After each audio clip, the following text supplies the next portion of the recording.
Miarabantsika rehetra amin'ny anara-maheran'i Jesosy Kristy Tompo, tonga soa eto amin'ity sehatra Facebook ity. Ary ihany koa miarabanao tratra soa amin'izao andro voalohany amin'ny volana Aprily 2024 zao. Manarak'izay ihany koa dia mbola miarabanao tratry ny Paska 2024 izay nankalazaina omaly. Isika moa isaky ny voalohan'ny volana dia mikatsaka ny fanambarana. Inona ny tian'Andriamanitra tandremantsika?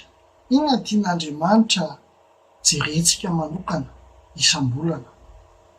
Azadiny fa ity taona ity ny fanambarana azontsika dia taonan'ny fivoarana. Zany hoe ny fiainanao, fiainan'ny ankonanao, ny fianakavianao, firenentsika, mombantsika rehetra dia tokony iainana zany atao hoe fivoarana izany. Makasitraka ny tompontsika ny amin'izao fotoana sarobidy zao, ary tsy adino ny tompontsika androany fa mbola misy fanambarana izay nomeny atsika, ahafahantsika mahafantatra ny sitrapony, ahafahantsika miaina araky ny lalan'i Jehova. Andaontsika hivavaka ametraka an'izao fotoana izao ampelantanan'Andriamanitra, satria ny fanahy masina no mitari-dalana atsika, ary izy ny mampianatra atsika. Mba ho kasihan'Andriamanitra ny foko sy ny fonao, ny saiko, ny fiainako sy ny sainao ary ny fiainanao. Kasihan'Andriamanitra ianao androany ary izao koa. Ka hivavaka tsika ametraka an'izao fotoana izao ampelantanan'Andriamanitra.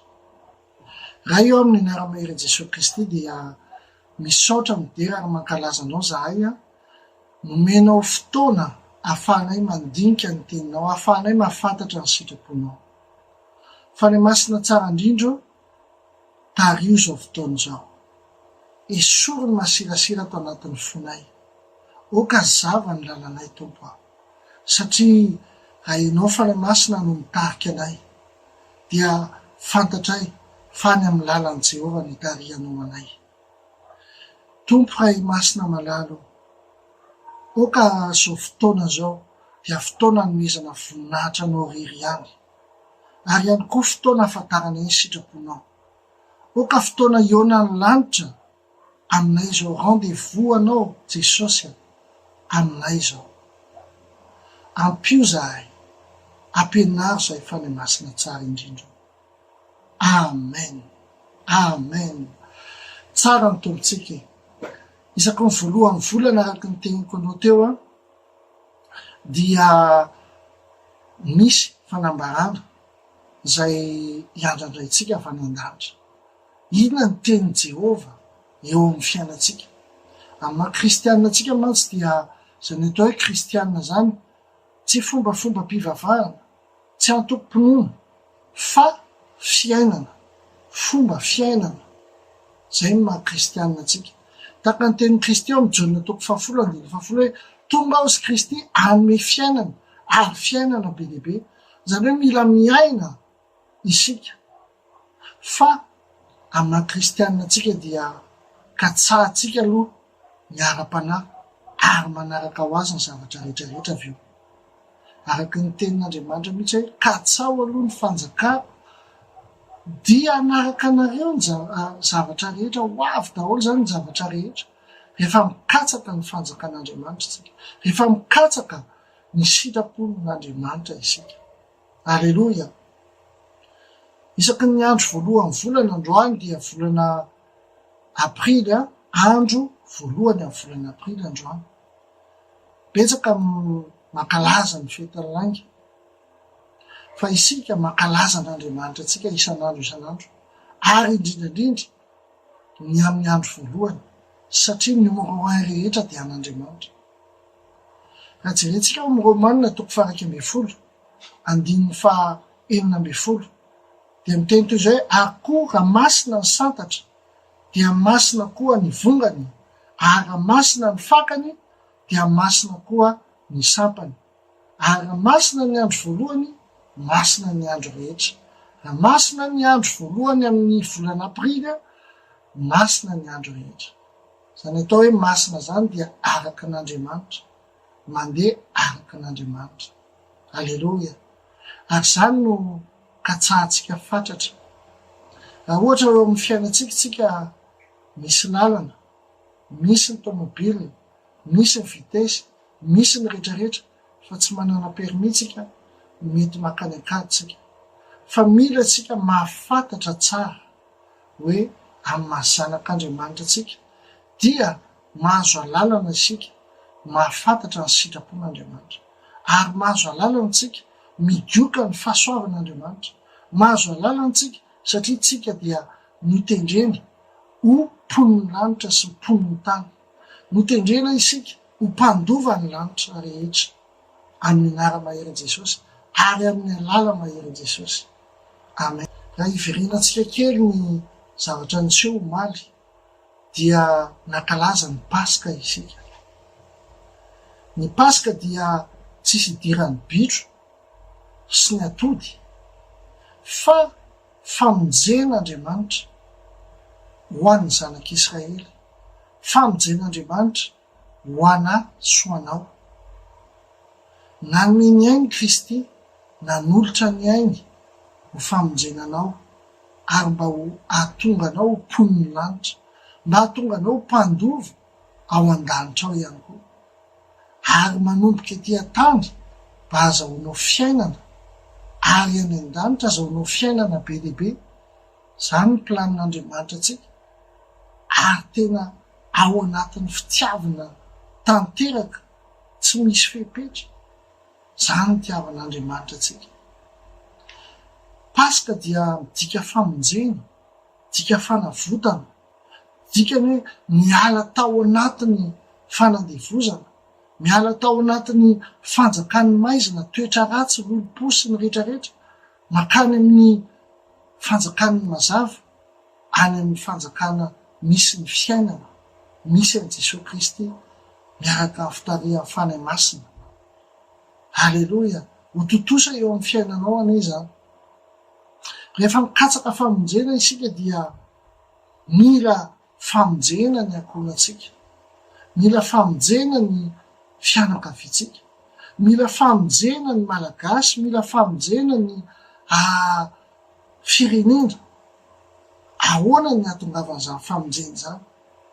Matetika tsika rehefa mila famonjena dia mitodika any amin'ny olona, mitodika any amin'ny fomba rehetrarehetra zay azontsika atao, miasa mafy, mijery hoe ahoana ny fomba ialana ao anatin'ny fanandevozana. Misy fomba an'Andriamanitra nefa, ary misy fevitr'Andriamanitra. Araka ny teniny eo amin'ny Isaia 5:5-9 ka hatrany amin'ny 7. Ny teny izy hoe fa ny fihevitro dia tsy fihevitrareo ary ny lalako tsy mba lalanareo. Amin'ny 7 izy tena miteny mihitsy hoe tahaka ny avo ny lanitra sy ny amin'ny tany no elanelana mampisaraka ny hevitritsika sy ny hevitr'Andriamanitra. Dikany hoe mety tsika mieritreritra hoe mety ny zavatra ataotsika, kanefany misy lalana tsaratsara kokoa, misy lalana avo kokoa, misy lalana mety kokoa, dia ny lalan'Andriamanitra zany, lalan'i Jehova zany.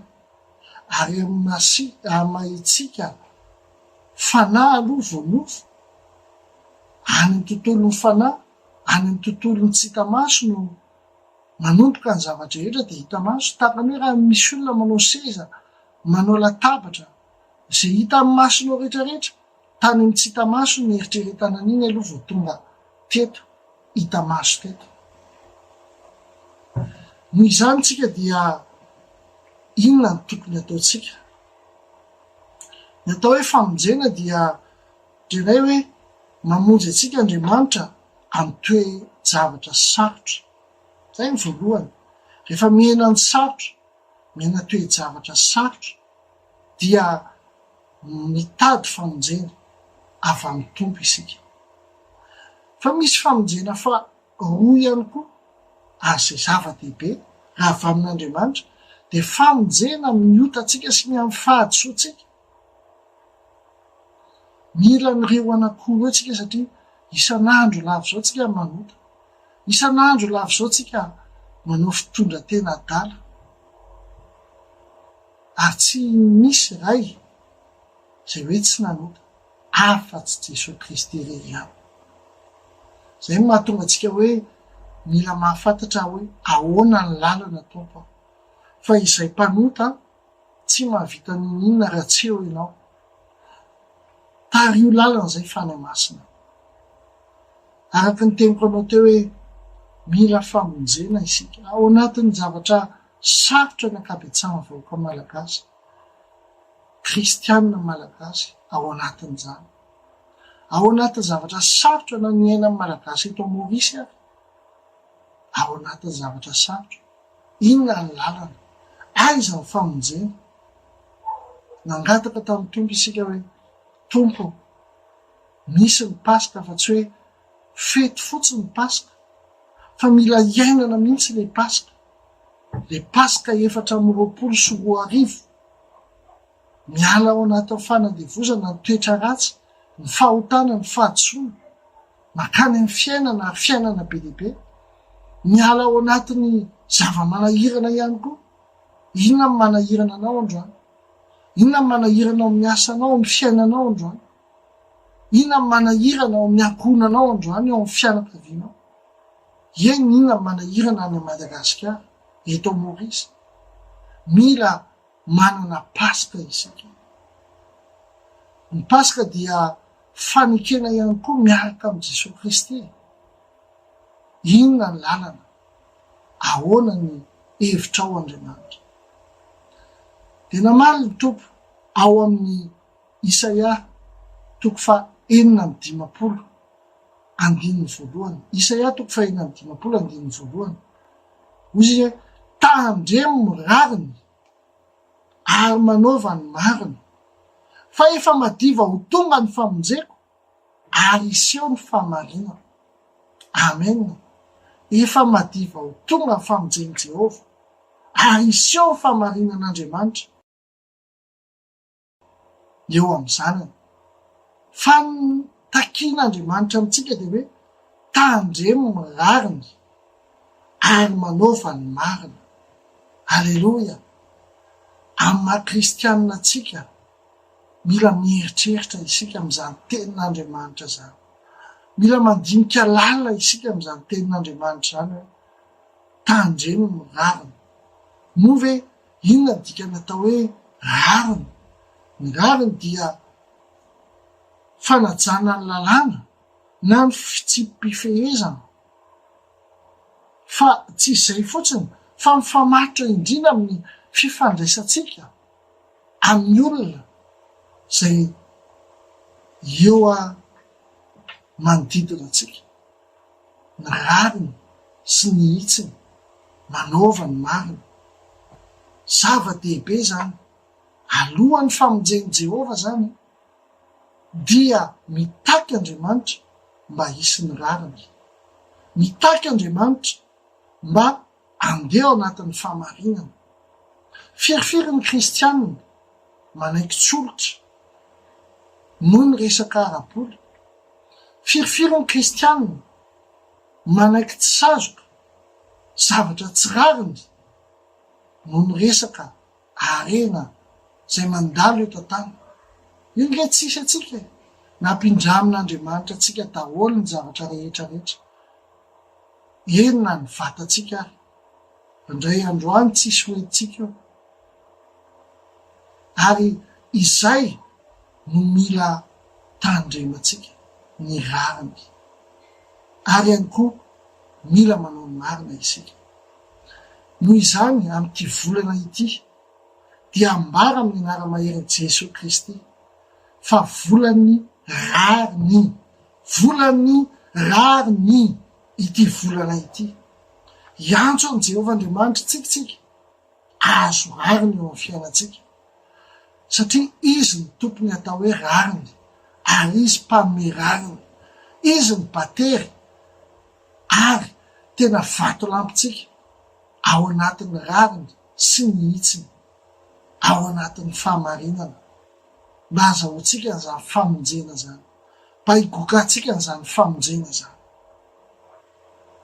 Ok'izay ny fandehanana amin'ny lohantsika fotsiny, ok'izay ny fandehanana amin'ny fahaizantsika fotsiny, fa andeontsika andeha araky ny lalàn'Andriamanitra, ao anaty rariny, ao anatin'ny fahamarinana. Eny, mety na za mihitsy aza ny tsy nanao rariny na tsy nanao ny fahamarinana, fa mibebaka amin'Andriamanitra isika.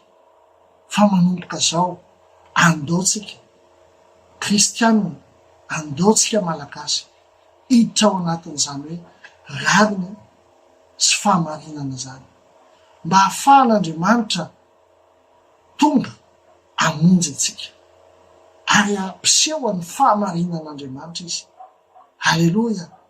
Mino aho fa raha miainao anatin'izany tsika dia entiko fahasoavana sy famindrapo mianaraka anao amin'ny andro rehetra iainanao dia toetra ao tranon' Jehovah andro lava ianao. Amen. Manentana anao amin'ny anara-maherin' Jesosy Kristy anaraka, tsy anaraka mihitsy an'izao fampianarana zao mandritry ny ty volana avrily ray manontolo ty, ary ihany koa manasanao am-piangonana na tia Maurice ao Camp de Vieux ary any Madagasikara ao amin'ny ECI Taninandro. Makasitraka tompoko atahin'Andriamanitra indrindra ianao aokatsika hiditra ao anatin'ny rariny, hitandrina ny rariny ary iaino ao anaty fahamarinana, mba azahoantsika famonjena ho anao, ho an'ny ankonanao, ho an'ny fianakavianao, ho an'ny Madagasikara. Tahin'Andriamanitra tompoko. Amen.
Beside